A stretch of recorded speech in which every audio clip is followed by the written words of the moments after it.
We're having a massive sale for Black Friday on RileyTCG.com. Go to RileyTCG to get your playmats and deck boxes with 40% off. Here's our Enel list for the video. I'm going to be writing a Sakazuki article in the next week, and you can find the list there. On my first turn, I don't have a play, so I'm just going to cycle a card with my leader ability. Turn 2, I do have the Searcher, the Sky Island Searcher. Look at your top 5. Gets a Sky Island. So I'm just going to establish that. I find the dog that is always good in just Sakazuki because it allows me to play more than one body if I find his Searcher. And now I'm going to be playing Sanji's Peel-Off. I like this card because on a going first curve, you're able to establish a good hand advantage, and being able to draw cards is just really powerful. And then drawing 2 cards in addition to a cycle effect just allows you to choose so much of your starting hand. And here I use a little Lucci cat to identify that I've used my leader ability. I'm going to be taking that first hit because I am looking for that Searcher, so I'm trying to expand my hand to see if I can do 2 bodies in one turn. I do not find a Searcher, so I'm going to have to work with what I have in hand. And so I'm going to do a little 6 at his lead. Typically, I always take the first swing in Sakazuki. Then I establish the dog. He's just a vanilla trained to 5. And then I pass. And here I'm just going to be looking to remove her board as efficiently as possible. And I reduce Brule off of my ability. I could have blocked with Brule, but then he gets power to remove my other bodies, and I know he's playing Lucci. Probably this turn, because just like the curve that he usually follows. So... yeah, so my intention is that I'm going to use Lucci to remove both Holly and Brule, and thereby establishing a vanilla stat line body and clearing most of the threats on her board. And that's why I wanted to have the 4-cost Searcher on, because then it's much harder to remove 2, 4, and 3-cost bodies than removing a 3 and a 3. And here I returned... just events to the bottom because I want to return things that can't be brought back by Rebecca or Mancheri.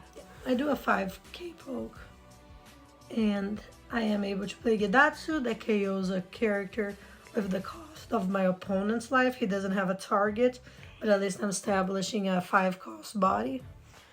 5-cost body that I intend to remove. I mean, I have to try. And Sakazuki is by far the best deck in OP05, and people are saying that it might be still in OP06.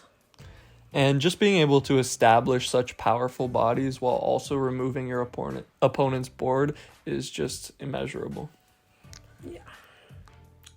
So right now I'm just trying to get anything to stake on my board, or at least get some on-play action. So right now I play Enel, that is a 7-cost, 7,000 rush. So I am able to poke the life a little bit, and then I pass. Enel being unremovable by bottom deck or KO makes it one of the strongest cards in the Sakazuki, but if I'm able to establish big bodies prior to it coming on the field, I'm not that worried about it because between a swing and a removal effect, they're not going to be able to keep it most of the time. Yeah, I chose to not save Enel there because I don't have enough counter if he decides to go for life, and I don't want to get my hand too empty right now. I do get the trigger of the Searcher, and I get the 1-cost event. So here I'm playing Branu, searching for some sort of removal effect for her board, and off of it I don't get one, but I trash a Lucci, so therefore I can use Mancheri to get that Lucci into my hand and remove both characters on board, just so that she's not able to push with them at all and take more cards out of my hand. I'm already in a pretty advantageous position. How stupid is that deck? Oh, I'm gonna get Lucci from the trash and play Lucci. Skill. Yeah, the ways that it's able to develop value is just insane. And so many cards play themselves down and then replace themselves. And I had to waste 1 5k swing at Mancheri because I can't leave that card on the board. Yeah, Mancheri oftentimes just acts as a blocker and replaces itself with whatever card you're going to need now or in a future turn as well. Yeah, very annoying. Then I play Yamato, gives myself back alive, but now he's going to start reducing Yamato. Yeah, I think I actually Great Eruption 3 times on Yamato, And Great Eruption is just so strong, being able to replace itself and being able to do a reduction effect simultaneously for just one Dawn. Yep, just another Great Eruption there. So Yamato's now a 3 cost, and then I'm going to swing, and with my leader ability, Yamato becomes a 2 cost. Now he doesn't even have to pay a card to bottleneck Yamato, because he did draw from the other Great Eruption. He drew the 2 cost event. Houndblaze, and Houndblaze buffs my character as well as bottom decking Yamato at this point. Which is too stupid. I activate the Enel's ability there. There's no reason for me to keep Thunderbolt in my hand. So he bottom decks Yamato, and he's gonna swing for 9. I have the event that gives me +4 and a 1k, so I stop that. And I'm able to establish a Kuzan so that I know whatever body she puts down on the next turn, probably something to give her another life, I'll just be able to remove it pretty easily. Yeah. If I could, if I was in a comfortable position to sit at 1 life, the ideal play was to play a drop Katakuri and move that Kuzan to his life. But I could not afford with him having 2 6k swings, 1 8k plus leader on board, and me having 4 cards in hand. The tempo swing that Lucci is able to perform by removing 2 characters and establishing a vanilla statted body is just insane. Everything about that deck is stupid. And here I'm just going to be able to reduce Yamato with Kuzan and make it an easy removal. Yeah, like having a inbuilt reduce on your leader too with no cost is also, like with no Dawn attachment required, is also so strong.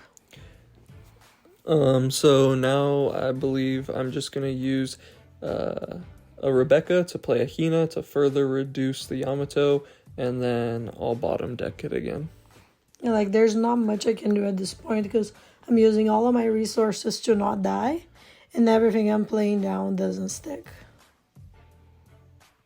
And I'm also able to put a 2k in the hand as well as play another body and establish a blocker off of Rebecca. Technically, Hina should have been rested here, but it's not really impactful to the game state. She's not going to be swinging at Hina over a Kuzan. Yeah, I just don't have a lot of plays here, so I'm just going to use the 2 cost event that buffs my leader or character by 3,000 and rest the 4. I'm definitely going to add more of those because I feel like it's really helpful in this matchup specifically. And I'm pretty sure that's going to be the most played deck.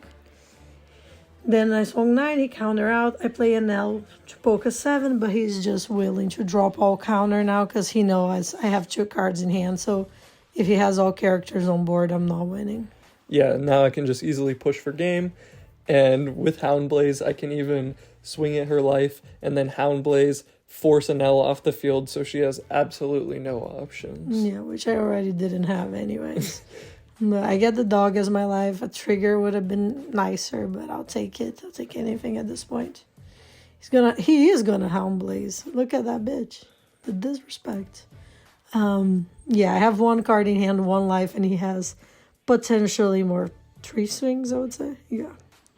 And so, yep, now the game's over. 1 more swing. So for the second game, it's the same thing. I'm going first, and I just cycle on my first turn. Yeah, I wouldn't normally keep this hand. This hand has 3 of the searcher, like the 4 cost searcher that searches the dog. But I really wanted to go wide instead of going tall against him, just to see if he couldn't remove everything, if I could put more pressure on him. Surprise, surprise. It can still remove everything. Yeah, the deck is just... blue and black has always been a thing that I'm like, blue and black is too strong combined. The first leader we had was Rebecca, and Rebecca not being able to attack kind of balanced that combination. But Sakazuki attacks and has a lot of good effects. And every game I'm mulliganing for the Sanji's Pilaf just because that's such a strong second turn play. Right now, I'm going to be a 4 Dawn, and I know that I will succeed on the Omen to Dog combo. I'm going to trash an Enel. I already have 2 in hand. I do not need another non-counter in hand. So I'm going to play Ohm, look at my top 5 to see if I can find a dog, because if I find it, I get 1 extra card. I do not, so I play the one I have on my hand. So now I have 3 bodies on my field, and I'm praying that one of the 5Ks will survive. And there I chose to do the Great Eruption just because I feel like I get a lot more knowledge when she has less cards in her hand about what her potential plays are. But if I had kept it, potentially I could have done a better removal effect on this turn. So it's a debatable play. I get another dog, which is good because I know I have another home into dog combo in hand. I'm able to use Suru instead of Great Eruption, which is obviously just a weaker functionality, but I'm still able to remove 2 bodies off of her field. So very strong swing turn. At this point, most people would be sad, but I was so happy that one of my cards remained off field because we played so many matches and it's just so unusual to have anything surviving. So I'm going to do that 5 poke with the home. I'm going to do a 7 with Enel. And then I'm going to play another combo. And I have 2 dogs in hand. So I'm not really expecting that to hit. Because I already have seen 3 out of 4 of the character. So I just play another one. And now he has to remove 3 bodies. And that shouldn't be too hard for me considering that one's rested and I'm able to swing into it. But I think actually I just choose to play Borsalino here because having that big body is so strong, especially when I know she's going to drop Rush Enel most optimally on her next turn. And then I can once again do that play where I swing and then do removal. I choose to counter out of the attack swings and the dog because I know he wants my board empty. So I'm not going to give him those first 2 removes. I prefer going low in hand right now. And yep, just playing the Borsalino to bottom that, and then 2 bodies stay on field.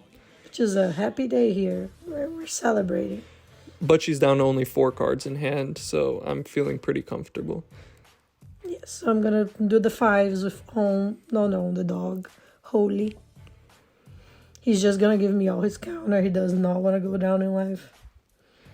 And then you choose to transition over to a Lucci swing, which was really strong because I wasn't going to drop my Rebecca to be able to protect that. And then I'm able to drop a Russian out, which puts him at 1 life. And at that point, I had hopes. I had dreams. I was like, maybe we can do this, guys. Yeah, this board state actually appears really strong for Enel. I decided to trash the life to save the Enel because I know that he doesn't have a lot of other characters. So he would have to reduce my Enel to do another removal. And here I'm just going to be able to show off the strength of both the Houndblaze card because it's able to remove 2 bodies effectively because I'm able to do that second swing into Enel and bottom deck the Holly, and then also get to show off the strength of Rebecca and how it's able to preserve me even when I only have 4 cards in hand. Just by being able to establish a body and put a 2k to hand. I have been complaining about Rebecca ever since I saw the card, and I will continue because I think it's just too many effects for a very low cost. And then I'm going to swing 5 with Holy, 7 with Enel, and I'm going to drop another combo. I'm praying I find the 4th dog because then I don't lose a resource in hand, but I couldn't, so I'm just going to establish the 3rd dog. Then I play a Brûlé from hand because I was like, if he's going to swing, at least I get 1 block. Here I'm just going to start swinging at Holly because I know that if I'm able to remove that, I can then play Mihawk and remove Ohm, and there isn't any situation where she's able to swing at my life and win the game, and I'll have 2 really substantial bodies, and she'll only have 2 cards in hand. So then I'll be able to push for the win for sure on my next turn. Yeah, he plays the Mihawk, which like really demolishes my hopes and dreams. And like I'm so little cards right now. Like he's playing cards, but he's getting cards back with Rebecca, with Great Eruption. I'm playing cards and I'm getting nothing back. So it is not nice. I swing 7, he takes it. Then I'm gonna play the Katakuri to put the dog back in my life just to see if I can survive 1 more turn and push for the win next turn.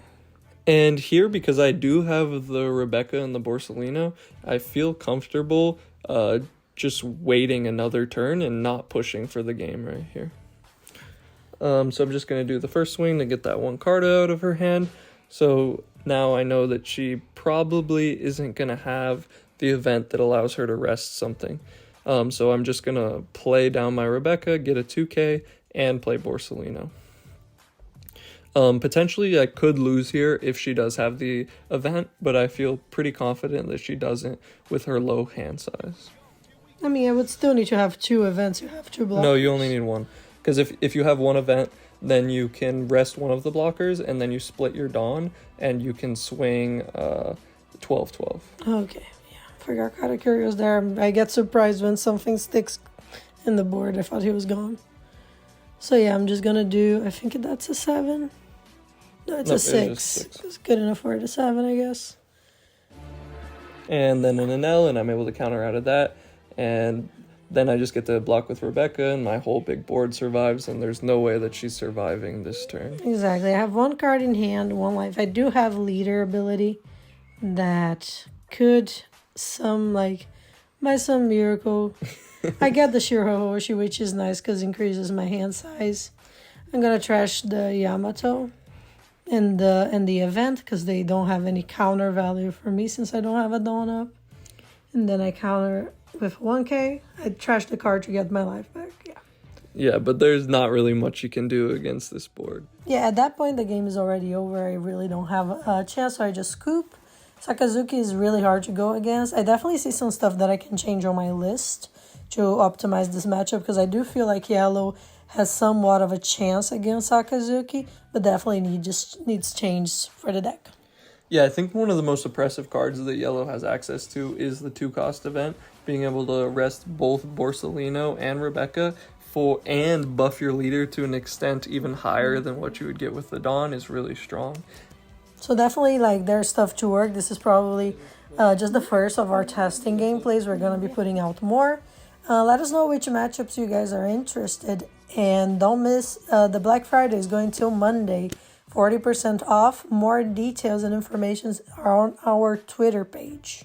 And in the description. Yes. Thank you. See you guys next video. Bye.